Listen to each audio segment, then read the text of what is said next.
चौथी किताब 90वां ज़बूर। खुदा और बनी नौ इंसान के बारे में। या रब, पुश्त दर पुश्त तू ही हमारी पनाह का रहा है। इससे पेशतर कि पहाड़ पैदा हुए या जमीन और दुनिया को तूने बनाया, अजल से अबद तक तू ही खुदा है।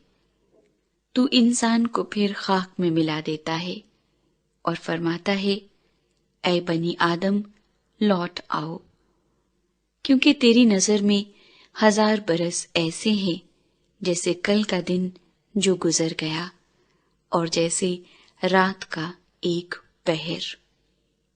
तू उनको गोया सैलाब से बहा ले जाता है। वो नींद की एक झपकी की मानिंद है। वो सुबह को उगने वाली घास की मानिंद है। वो सुबह को लहलहाती और बढ़ती है। वो शाम को कटती और सूख जाती है। क्योंकि हम तेरे कहर से फना हो गए और तेरे गजब से परेशान हुए। तूने हमारी बदकिरदारी को अपने सामने रखा और हमारे पोशीदा गुनाहों को अपने चेहरे की रोशनी में। क्योंकि हमारे तमाम दिन तेरे कहर में गुजरे, हमारी उम्र ख्याल की तरह जाती रहती है। हमारी उम्र की मयाद 70 बरस है, या कुव्वत हो तो 80 बरस, तो भी उनकी रौनक महज मुशक्कत और गम है। क्योंकि वो जल्द जाती रहती है और हम उड़ जाते हैं।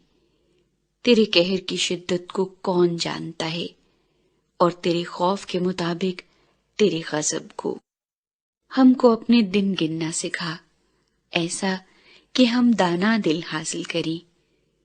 ऐ खुदावंद, बास आ, कब तक? और अपने बंदों पर रहम फरमा। सुबह को अपनी शफकत से हमको आसूदा कर, ताकि हम उम्र भर खुश खुर्रम रहें। जितने दिन तूने हमको दुख दिया और जितने बरस हम मुसीबत में रहे, उतनी ही खुशी हमको इनायत कर। तेरा काम तेरे बंदों पर और तेरा जलाल उनकी औलाद पर जाहिर हो। और रब हमारे खुदा का करम हम पर साया करे।